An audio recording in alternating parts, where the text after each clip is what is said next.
అప్పుడు మధ్యలోకి వెళ్ళి వాళ్ళిద్దరినీ కూడా విడిపించి, అశ్వత్థామ, ఇది కేవలంగా మీరు చదువుకున్న చదువుని చూపించడానికే తప్ప నిజంగా పౌరుష ప్రతాపాలతో చంపేసుకోవడానికా ఏమిటని విడదీసి వెనక్కి తీసుకొచ్చాడు.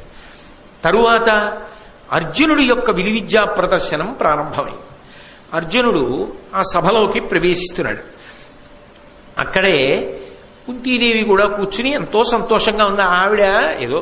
ఆవిడ భావనలో ఏముంటుంది, తన బిడ్డల్లో భీముడు గొప్ప గదాయుద్ధం చేస్తాడు, ధర్మరాజు గారు శూలం విసురుతాడు, ధనుర్బాణములు ప్రయోగిస్తాడు, అలాగే అర్జునుడు సకలాస్త్ర సంపన్నుడు, కాబట్టి ఇవన్నీ చూసుకుని తండ్రి లేని బిడ్డలు, ఆ తల్లి చూసుకుని ఆనందించాలి. అందులో మాదిరి కూడా లేదు.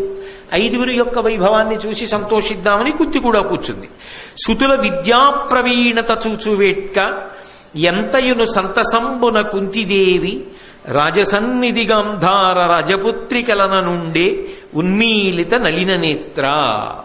ఆ ధృతరాష్ట్ర గాంధారీదేవులతో కలిసి కుంతీదేవి కూడా కూర్చుని చూస్తోంది, సంతోషిస్తోంది. ఓ, నా పిల్లలన్నింటిలో పైచేయి, ఎంత బాగా విద్య నేర్చుకున్నారు, ఎంత బాగా విద్యని ప్రదర్శనం చేస్తున్నారని ఆవిడ ఎంతో ఆనందంతో ఆ అస్త్ర ప్రదర్శనాన్నంతటినీ కూడా పరిశీలనం చేస్తోంది.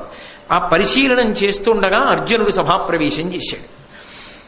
వెంటనే చూస్తున్న వాళ్ళందరూ కూడా సభికులలో పెద్ద ఎత్తున మాటలు వినపడ్డాయి. వీడే కృతహస్తుడఖిలాస్త్ర విద్యలందు, వీడే అగ్రగణ్యుడు ధర్మవిధులలోన, వీడే భరతవంశం బెల్ల వెలుగా కుంతి కడుపు చల్లగా పుట్టిన ఘనభుజుండు. వాళ్ళందరూ ఏమంటున్నారంటే, వీడే కృతహస్తుడఖిలాస్త్ర విద్యలందు, అస్త్ర విద్యలలో తిరుగులేనటువంటి మేటి ఈయనే, ఈ అర్జునుడే. వీడే అగ్రగణ్యుడు ధర్మవిధులలోన, ధర్మం తెలిసిన వాళ్లలో అగ్రగణ్యుడు ఈ అర్జునుడు. వీడే భరతవంశం బెల్ల వెలుగా, భరతవంశమంతా వెలిగిపోయేటట్టుగా అపారమైన కీర్తి తీసుకురావడానికి కుంతి కడుపు చల్లగా పుట్టిన ఘనభుజుండు.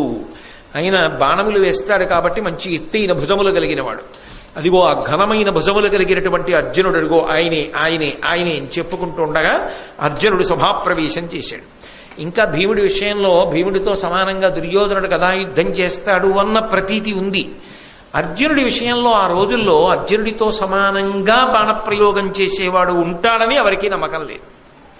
ద్రోణాచార్యుల వారు కూడా ఏమంటాడంటే, నా శిష్యులలో కల్లా చాలా గొప్పవాడు అంటుంటాడు అర్జునుడిని. కాబట్టి ఆ అర్జునుడు వస్తున్నాడు సభలోకి అనేటప్పటికీ కుంతీదేవి పొంగిపోయింది. అబ్బా, మీకు నేను మొట్టమొదటే చెప్పాను ఆ ప్రసంగం ప్రారంభంలో, దుర్యోధనుడి బాధ కూడా అక్కడే. భీముడికి నేనున్నాను, అర్జునుడికి ఎదురు తిరిగి పోరాడగలిగినటువంటి యోధుడు నా వైపు లేడు. ఎందుకంటే మొదటి నుంచి మాత్సర్యం కదా, మరి ఆ స్థానంలో భర్తీ చేసేవాడు లేడు నాకు. ఇప్పుడు ఇంతమంది అర్జునుడు వస్తున్నాడని జేజేలు పలుకుతుంటే దుర్యోధనుడి హృదయం ఎలా ఉంటుందో ఆలోచించండి. మండిపోతోంది. అవతల కుంతీదేవి పొంగిపోతోంది. ధృతరాష్ట్రుడు బయటపడాడు. చూడ్డానికి ఏం లేదుగా, తర్వాత తెలుసుకుంటాడేమవుతోందో. కాబట్టి ఆ కుంతి ఎంతో సంతోషంగా ఉంది. అర్జునుడు సభాప్రవేశం చేశాడు. అస్త్ర విద్యా ప్రదర్శనం చేయమన్నాడు ద్రోణాచార్యుల వారు.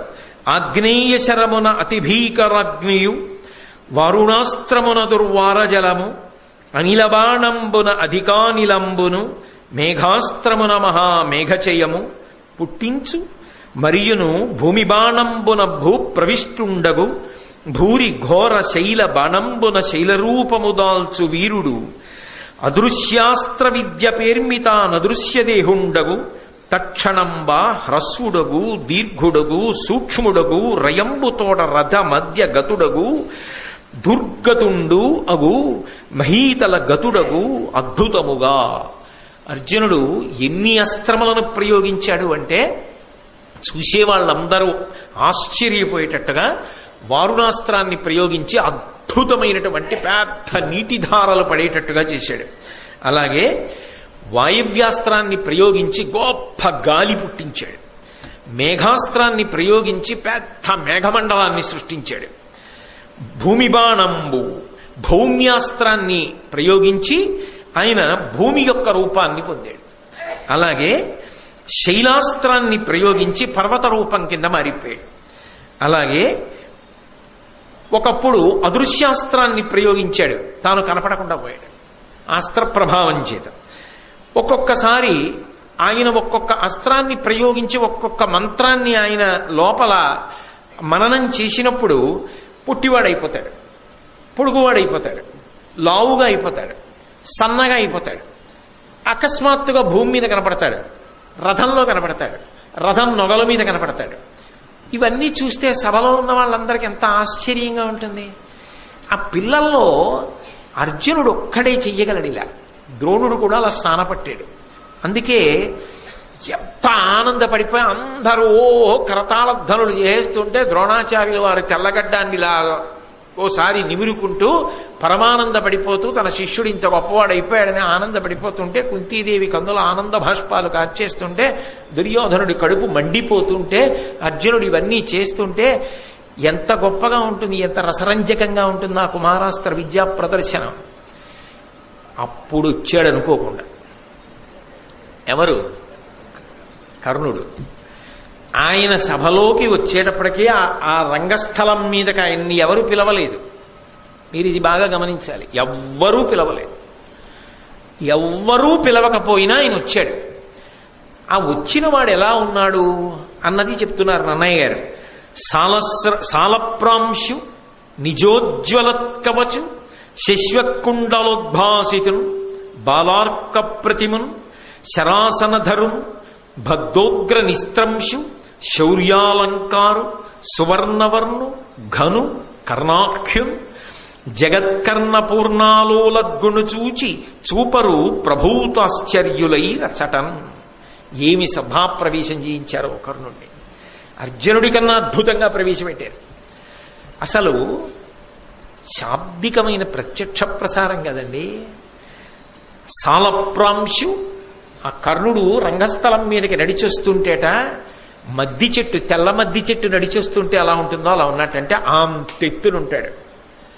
తెల్ల మద్ది చెట్టు శ్రీశైలానికి స్థలవృక్షం, మధ్యార్జునానికి భలే ఉంటుంది. ఎప్పుడైనా మీరు తెల్ల మద్ది చెట్టుని చూశారో లేదో నాకు తెలియదు. శ్రీశైలం మీరు చూడకపోయాడు, మీ అందరూ ప్రాజ్ఞులేదో అలా అంటానంతే. మీ అందరూ అనేక మార్లు చూసి చెప్తే నేను చూసినవాడిని. తెల్ల మద్ది చెట్టుని చూడగానే విచిత్రంగా ఉంటుంది. పాలు పోసిన బెరడా అన్నట్టు ఉంటుంది. అంత తెల్లగా ఉంటుంది దాని కాండము అది. కాబట్టి అంటే దాని అర్థం ఏమిటి? తెల్ల మద్ది చెట్టులా ఉంటాడంటే తెల్ల మద్ది చెట్టు ఏదో తాటి చెట్టులా పెరగదది. గుండ్రంగా లావుగా తెత్తునుంటుంది. సన్నగా ఉండి అంత పొడుగ్గా ఉన్నా వీరత్వానికి అంత అందంగా ఉండదు. బాగా లావుగా ఉండి పొట్టిగా ఉన్నా అంత అందంగా ఉండదు. లావుగా ఉండి పొడుగ్గా ఉండి తగినంత చూడగానే అబ్బా స్ఫురద్రూపి, అంత తెల్లగా ఉండి అంతెత్తున తెల్ల మద్ది చెట్టు ఎలా ఉందో అలా ఉన్నాడన్నారు అంతే నన్నయ్య గారు. అటువంటి వాడు సాలప్రాంశ నిజోజ్వల కవచం. అందులో ఆయన శశ్వత్కుండలోద్భాసితం. తెలుపు మీద మెరుపు బాగా కనపడుతుంది, నలుపు మీద కూడా కనపడుతుంది. అందుకే కదా నీలతో యద మధ్యస్థ విద్యుల్లేకే భువాస్వర లక్ష్మీనారాయణలు వస్తుంటే అంత అందంగా ఉంటుంది. నల్లమబ్బు మీద మెరుపు తీగా అందమే. తెల్లటి వాడి ఒంటి మీద బంగారం కనపడదు, కానీ ఆ బంగారం కాంతులు కనపడతాయి బాగా. తెలుపు మీద పసుపు బంగారం యొక్క కాంతులు పడుతుంటే చాలా అందంగా ఉంటాయి. ఓ ఉంగరం ఓ సన్న గొలుసో వేసుకుంటే ఎక్కడి నుంచి వస్తుందా మెరుపు? అందులోంచి ఆ బంగారం యొక్క మెరుపుని నిజానికి ఆయన ఒంటి తెలుపు కప్పేస్తుంది. ఆయన ఒంటి మీద వేసుకున్నాడో లేదో తెలియదు, కానీ ఆయన తెలుపు మీదకి ఆ కాంతి పడేంత బంగారం వేసుకున్నాడు అనుకోండి, భూషణములు కనపడతాయి. కర్ణుడి గొప్పతనం ఏమిటంటే అలా ఆయన వేసుకోక్కర్లేదు. ఆయన ఏవో మణులు హారాలు అక్కర్లేదు. ఆయనకి సహజంగా బంగారు కవచం ఉన్నది, బంగారు కుండలములు సహజంగా పుట్టుకతో ఉన్నాయి. ఇప్పుడు ఈ కాంతులు ఆ తెల్లటి ఒంటి మీద కొడుతున్నాయి. ఇప్పుడు నేను మీకు చెప్పా, భారతం అంతా తెలిసిన వారిగా ఆలోచించద్దు కాసేపు. ఇక్కడ వరకే మనం భారతం ఇప్పుడే మొదలుపెట్టాం, ఇవాళే చదువుతున్నాం అనుకోండి. కర్ణుడు ఎంత అందంగా ఉన్నాడు. కర్ణుడు అందగాడు కాదని మీరు ఎలా అనగలరు? చాలా అందగాడు. ఈ పద్యాలు చదువుతుంటే ఓసారి కర్ణుడిని చూస్తే బాగుండు అనిపించేంత అందగాడు. కాబట్టి నిజోజ్వలత్కవచు శశ్వత్కుండలోద్భాసితున్ బాలార్క ప్రతిమున్. బాలసూర్య బింబం ఉంటుందే, పసుపచ్చటి రంగులోకి వస్తుంది. ఎరుపు రంగులో ఉన్న బింబాన్ని అసలు అది తదేకంగా చూసి నమస్కారం చేయరు. రుద్రాధ్యాయ వ్యాఖ్యానంలో చెప్తారు దాని గురించి. పసుపు వర్ణంలోకి తిరిగినటువంటి బింబం ఇంకా కంటితో చూడొచ్చు, కొద్దిసేపే చూడగలం. అది భలే మెరిసిపోతుంటుంది బంగారు వర్ణంలో. అలా ఉన్నాడు నాన్నగారి పోలిక, ఎక్కడికి పోతుంది? అందుకని బాలార్క ప్రతిమన్, మరి అటువంటి బాలార్కుణ్ణి చూసి కదా ఇలాంటి కొడుకు కావాలంది. అలాంటి కొడుకు అప్పుడే అలా ఉంటే ఇప్పుడు ఇంకెంత అందంగా ఉంటాడు, ఇంకెంత కాంతితో ఉంటాడు. అందుకని అక్కడ ఉన్న వాళ్ళందరూ ఎవరా పిల్లాడని చెప్పి, అర్జునుడు అంటే అందరికీ తెలుసు, ఈయన ఎవరో పాపం ఎవరికి తెలుసు. ఎంత జాలికరమైన విషయం అది నిజంగా. నిజానికి నేను భారతం చదువుకున్నప్పుడు నాకు అర్థమైనంత వరకు ఇంత అందగాడు ఎవడూ లేడు. కానీ ఆయన ఎవరో ఎవరికీ తెలియదు. ఆయన గుణముల గురించి కొంతమందికి తెలుసు. కాబట్టి శరాసనధరున్, చేతిలో బ్రహ్మాండమైన కోదండాన్ని పట్టుకుని ఉన్నాడు. బద్ధోగ్రనిస్త్రంశు, మొలకి వాడి కత్తి ఒకటి కట్టుకుని ఉన్నాడు. ఎక్కడికి పోతాయి ఆ పౌరుష ప్రతాపాలు? ఎక్కడికి పోతుందో ఆ పరాక్రమం? ఎక్కడికి పోతుందో ఆ శౌర్యం? ఎక్కడికి పోతుంది? కాబట్టి శౌర్యాలంకారు, శౌర్యమే అలంకారంగా కలిగినవాడు. సువర్ణవర్ణు, బంగారు రంగు కలిగినవాడు. నన్నయ్య గారికి తనివి తీరట్లా, ఎన్ని మాటలు వేసేస్తున్నారో. పద్యమంతా విశేషణాలే కర్ణుడు కనపడేటప్పటికే. సువర్ణవర్ణు, ఘను, గొప్పవాడు, అంతెత్తునున్నవాడు. చూడండి, మనిషి బాగా స్ఫురద్రూప్ అనుకోండి, ఆయన్ని ఎలాగండి ఆయన గుర్తుపట్టడం ఏమిటి? అంతెత్తునుంటారు, చూడగానే గుర్తుపట్టేయచ్చు అంటారు. చూడండి, మహాత్ముల విషయంలోనూ అంతంత స్ఫురద్రూపులై అంతెత్తున అలా ఉంటారు కొంతమంది. శంకర భగవత్పాదులు ఎలా ఉంటారని అడగక్కర్లేదు. ఆయన మహానుభావుడు ఇలా చూడగానే బాలసూర్య బింబల్లా వెలిగిపోతుంటారు అంతెత్తున. శంకరాచార్యులు వారు ఎవరైనా అడగడం ఏమిటండి అనం. అలా ఘను, కర్ణాఖ్యున్, కర్ణుడిని పేరు కలిగినటువంటి వాడు. ఆయన జగత్కర్ణ పూర్ణాలోలద్గును చూచి ఆయన కనపడగానే ఆ చుట్టుపక్కల ఉన్న ప్రజలందరూ చెవుల్లో చెప్పుకుంటున్నారట. ఆయన ఎవరికి సంబంధించిన వాడు ఎవరికి తెలియదు, కానీ ఆయన మంచి గుణముల గురించి చెప్పుకుంటున్నారట. చాలా మంచివాడయా పిల్లాడు, చాలా క్రమశిక్షణ కలిగిన వాడు, గురుభక్తి ఉన్నవాడు, ఎంత సాధన చేస్తాడో తెలుసా అని. చాలా మంచివాడు, ఎవరికి ఏదన్నా ఉపకారం చేయాలంటే ముందుంటాడు. అంటే ఇప్పటి వరకు కర్ణుణ్ణి మీరు దుష్టచతుష్టయంలో పెట్టడానికి సాధ్యం అవుతుందా? భారతం చదివేసిన వాళ్ళలా మాట్లాడకండి. ఇక్కడ వరకు ఆయన గురించి ప్రజలు మంచిగా చెప్పుకున్నారా లేదా?